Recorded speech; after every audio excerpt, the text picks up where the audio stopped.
آج ہم قرآن کی ایک بہت ہی دلچسپ کہانی پر بات کرنے والے ہیں۔ ایک ایسی کہانی جو حضرت سلیمان اور ایک ننھی سی چیونٹی کے بارے میں ہے، اور اس نے صدیوں سے مفکروں کو اپنی طرف متوجہ کیا ہے۔ تو بات شروع ہوتی ہے ایک بہت بڑے سوال سے۔ کیا یہ ممکن ہے کہ قرآن نے 1400 سال پہلے چینٹیوں کی پیچیدہ گفتگو کی پیشین گوئی کی ہو؟ کچھ لوگوں کا ماننا ہے کہ ایک آیت میں ایک سائنسی معجزہ چھپا ہے جو جدید دریافتوں سے صدیوں پہلے چونٹیوں کے آپس میں بات چیت کرنے کے طریقے کو بیان کرتا ہے۔ لیکن اس بڑے دعوے کو پرکھنے سے پہلے یہ ضروری ہے کہ ہم اصل کہانی کی طرف لوٹیں اور اسے سمجھیں۔ یہ قصہ قرآن میں سورۃ النمل کے نام سے موجود ہے، اور دلچسپ بات یہ ہے کہ النمل کا مطلب ہی چیونٹی ہے۔ یہ اس واقعے کی اہمیت کو ظاہر کرتا ہے جو حضرت سلیمان کے گرد گھومتا ہے، وہ نبی جنہیں اللہ نے جانوروں کی زبان سمجھنے کا معجزاتی تحفہ دیا تھا۔ تو منظر کیا ہے؟ حضرت سلیمان اپنے ایک عظیم و شان لشکر کے ساتھ سفر پر ہیں، اور یہ کوئی عام لشکر نہیں تھا۔ اس میں انسان، جنات اور پرندے سب شامل تھے۔ قرآن میں اس منظر کو اس طرح بیان کیا گیا ہے کہ جب یہ زبردست لشکر سفر کرتے ہوئے چیونٹیوں کی ایک وادی کے پاس پہنچا، ایک ایسی جگہ جو ان ننھی مخلوقات سے بھری ہوئی تھی، تو وہاں ایک بالکل غیر معمولی واقعہ پیش آیا۔ اور یہاں آتا ہے کہانی کا سب سے اہم حصہ۔ ایک چیونٹی اپنی پوری کالونی کو آواز دیتی ہے، اے چیونٹیوں، اپنے گھروں میں گھس جاؤ، کہیں سلیمان اور ان کا لشکر تمہیں کچل نہ ڈالیں اور انہیں اس کا احساس تک نہ ہو۔ دیکھیں، یہ صرف کوئی بے ربط آواز نہیں، یہ ایک پورا منظم اور سمجھداری بھرا حکم ہے۔ اور حضرت سلیمان جو اس چونٹی کی بات سن لیتے ہیں، ان کا رد عمل کیا ہوتا ہے؟ کوئی غصہ یا تکبر نہیں، بالکل نہیں، بلکہ وہ مسکراتے ہیں۔ اس ننھی سی مخلوق کی سمجھداری پر وہ خوش ہوتے ہیں اور فوراً اللہ کا شکر ادا کرتے ہیں کہ اس نے انہیں یہ صلاحیت دی۔ اچھا، تو اب جب کہانی ہمارے سامنے ہے، چلیے واپس اس دعوے کی طرف چلتے ہیں جو اس آیت کو سیدھا سیدھا ماڈرن سائنس سے جوڑتا ہے۔ جو لوگ اسے سائنسی معجزہ مانتے ہیں، وہ اس موازنے پر زور دیتے ہیں۔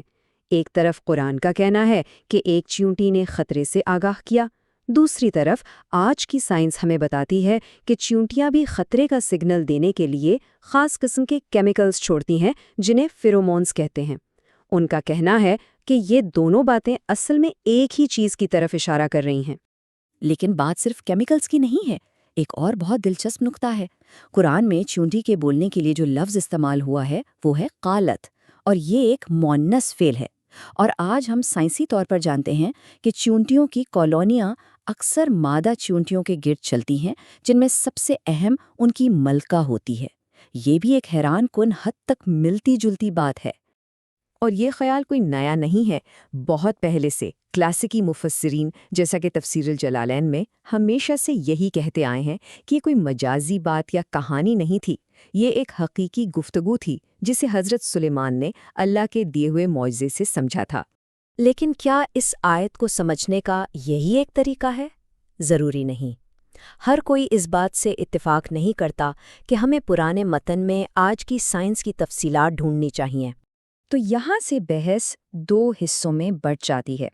ایک طرف وہ نظریہ ہے جو کہتا ہے کہ یہ آیت آنے والے علم کی طرف ایک الہی اشارہ ہے، اور دوسری طرف ایک تنقیدی نظریہ ہے جو کہتا ہے کہ ہم آج کے علم کو زبردستی ماضی کے متن پر تھوپ رہے ہیں۔ اسے کچھ لوگ جھوٹا معجزہ بھی کہتے ہیں۔ کچھ ناقدین کا کہنا ہے کہ اس طرح سائنس ڈھونڈنا اصل میں متن کے بنیادی مقصد سے توجہ ہٹا دیتا ہے۔ جیسا کہ ایک جریدے نے سوال اٹھایا، کیا یہ جاننا کوئی معجزہ ہے کہ چیونٹی کو کچلنا شیشے کے ٹکڑے کو کچلنے جیسا ہے؟ ان کی دلیل یہ ہے کہ اس سے کہانی کا جو گہرا روحانی پیغام ہے وہ کہیں پیچھے رہ جاتا ہے۔ لیکن ایک نقطہ واضح کرنا ضروری ہے۔ بھلے ہی سائنسی معجزے کے نظریے پر اختلاف ہو، لیکن تقریباً تمام کلاسیکی مفسرین اس بات پر متفق ہے کہ یہاں نمل سے مراد واقعی چونٹی ہی ہے۔ یہ کسی انسانی قبیلے کا نام نہیں تھا جیسا کہ کچھ لوگ کہتے ہیں۔ اور اس نظریے کو رد کرنے کی سب سے اہم دلیل آیت کے اندر ہی موجود ہے۔ یہ جملہ وَهُمْ لَا يَشْعَرُونَ، یعنی جبکہ انہیں احساس تک نہ ہو۔ یہ بہت اہم ہے۔ سوچ کر دیکھیں، ایک فوج غلطی سے انجانے میں چیونٹیوں کو تو کچل سکتی ہے، لیکن یہ تصور کرنا ناممکن ہے کہ وہ انسانوں کی ایک پوری بستی کو کچل دے اور انہیں خبر تک نہ ہو۔ تو اگر ہم اس سائنسی بحث کو تھوڑی دیر کے لیے ایک طرف رکھ دیں تو اس کہانی کا اصل پیغام کیا ہے؟ یہاں پر تقریباً سب کا اتفاق ہے کہ اس میں بہت گہرے اخلاقی اور روحانی سبق چھپے ہیں۔ تو اس کہانی سے ہم سیکھتے کیا ہیں؟ سب سے پہلے، طاقت کے باوجود عاجزی۔ حضرت سلیمان نے فخر نہیں کیا، شکر کیا۔ دوسرا، کمیونٹی اور قیادت کا احساس۔ اس ایک چیونٹی نے اپنی پوری قوم کی فکر کی۔ تیسرا، عدل و انصاف، یہ یقین کہ ایک نبی کبھی جان بوجھ کر نقصان نہیں پہنچا سکتا۔ چوتھا، اللہ کی نشانیاں، کہ حکمت اور دانائی چھوٹی سے چھوٹی مخلوق میں بھی مل سکتی ہیں۔ اور آخر میں، ہر زندگی کی قدر، یہ احساس کہ ایک معمولی سی چیونٹی کا وجود بھی کتنا منظم اور بامانی ہے۔